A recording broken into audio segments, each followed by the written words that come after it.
अस्सलाम वालेकुम दोस्तों, आज हम स्टडी कर रहे हैं force and change in momentum, या हम कह सकते हैं कि momentum and Newton second law of motion. क्योंकि न्यूटन सेकंड लॉ जो है it is about the force, तो या तो हम कहते हैं कि force and change in momentum, या फिर फोर्स की जगह हम वर्ड यूज़ करते हैं कि न्यूटन सेकंड लॉ। तो इसके मुताबिक there is relation between force and change in momentum. तो आज हमने उस रिलेशन को डिस्कस करना है।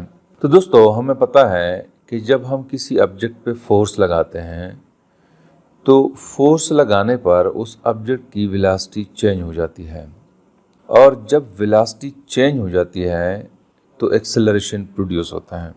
और हमें पता है कि according to Newton second law F is equal to M A, यानी जब हम फोर्स अप्लाई करते हैं, फोर्स अप्लाई होने से वेलोसिटी चेंज होती है, और जब वेलोसिटी चेंज होती है तो एक्सेलरेशन प्रोड्यूस होता है। तो हम according to Newton second law लिख सकते हैं कि F is equal to M A. दूसरी बात यह है कि जब वेलोसिटी चेंज होती है तो मोमेंटम भी चेंज होता है, क्योंकि हमें पता है कि मोमेंटम जो है this is equal to M V. इन दो फिज़िकल क्वांटिटीज़ में कोई भी फिज़िकल क्वांटिटी जब चेंज हो तो उसके साथ मोमेंटम चेंज हो जाता है। तो यहाँ पे जब किसी ऑब्जेक्ट की वेलोसिटी चेंज होती है, फॉर एग्जांपल अगर वेलोसिटी इंक्रीज़ होती है तो मोमेंटम भी इंक्रीज़ होता है। तो मैं सपोज़ करता हूँ कि लेट सपोज़ एक ऑब्जेक्ट है, ये एक ऑब्जेक्ट है और ये इस तरफ मूव कर रहा है, इसकी वेलोसिटी वी आई है। तो इस पे मैं इस डायरेक्शन में फोर्स अप्लाई करता हूँ, जिस डायरेक्शन में ये ऑब्जेक्ट मूव कर रहा है। तो जब मैं इस पे फोर्स अप्लाई करूँगा तो ये वेलोसिटी इंक्रीज़ होगी। जब वेलोसिटी इंक्रीज़ हो रही है तो मोमेंटम भी इंक्रीज़ हो रहा है। लेकिन अगर इस ऑब्जेक्ट पे मैं अपोजिट साइड पे फोर्स अप्लाई कर रहा हूँ तो ये वेलोसिटी चेंज होगी, यानी डिक्रीज़ होगी। तो जब वेलोसिटी डिक्रीज़ होती है तो मोमेंटम भी डिक्रीज़ होता है। तो इसका मतलब यह है कि फोर्स और मोमेंटम के दरमियान एक रिलेशन है। उस रिलेशन को आज हमने डिराइव करना है। तो उसके लिए मैं सपोज करता हूँ कि लेट सपोज हमारे पास एक ऑब्जेक्ट है। इस ऑब्जेक्ट का मास जो है वो m है, और टाइम t मैं कंसीडर कर रहा हूँ कि टाइम जो है वो t1 है। तो इस वक्त इसकी वेलोसिटी मैं कंसीडर करता हूँ कि वो vi है। तो टाइम t1 पे इसकी वेलोसिटी vi है। तो इस पे मैं फोर्स अप्लाई करता हूँ in the direction of motion. तो उस वक्त टाइम जो है मैं कंसीडर कर रहा हूँ कि time t is equal to T two, यानी टाइम जो है वो चेंज हो रहा है और मैं उस पर फोर्स अप्लाई कर रहा हूँ तो उसके साथ उसकी वेलोसिटी भी चेंज होती है। यानी यहाँ पे इस केस में अगर मैं force in the direction of motion apply कर रहा हूँ तो वेलोसिटी इंक्रीज हो रही है। तो according to the definition of acceleration a is equal to V F minus V I divided by delta T. चूँकि यहाँ पे वेलोसिटी चेंज हो रही है, जब वेलोसिटी चेंज होती है तो एक्सेलरेशन प्रोड्यूस होती है।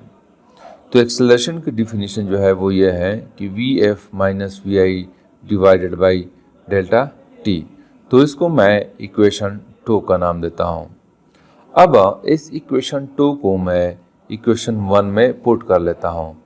तो इक्वेशन 1 जो है this will become equal to F is equal to M, और ए की जगह मैं पुट करता हूँ V F minus V I divided by delta T. तो इस इक्वेशन को मैं यूँ लिखता हूँ कि ये एम जो है इसको मैं मल्टीप्लाई करता हूँ, तो ये इक्वेशन बन जाएगा M V F minus M V I divided by delta T. तो दोस्तों, हमें पता है कि मोमेंटम जो है p is equal to M V. अगर ये वेलोसिटी जो है इनिशियल है तो मोमेंटम भी इनिशियल होगा, यानी P I is equal to M V I. अगर वेलोसिटी फाइनल है तो momentum will be equal to P F is equal to M V F. तो यहाँ पे इस इक्वेशन में mvf जो है ये फाइनल मोमेंटम के बराबर है और mvi जो है ये इनिशियल मोमेंटम के बराबर है। तो मैं इस इक्वेशन को लिख सकता हूँ कि फोर्स जो है this is equal to pf, mvf के जगह मैंने pf पुट कर दिया और mvi जो है this is equal to pi divided by delta t। तो दोस्तों यहाँ पे pf माइनस pi जो है this is equal to delta p, यानी डेल्टा p जो है this is equal to pf minus pi। तो इसी क्वेश्चन को मैं लिख सकता हूँ कि फोर्स जो है this is equal to delta p divided by delta t।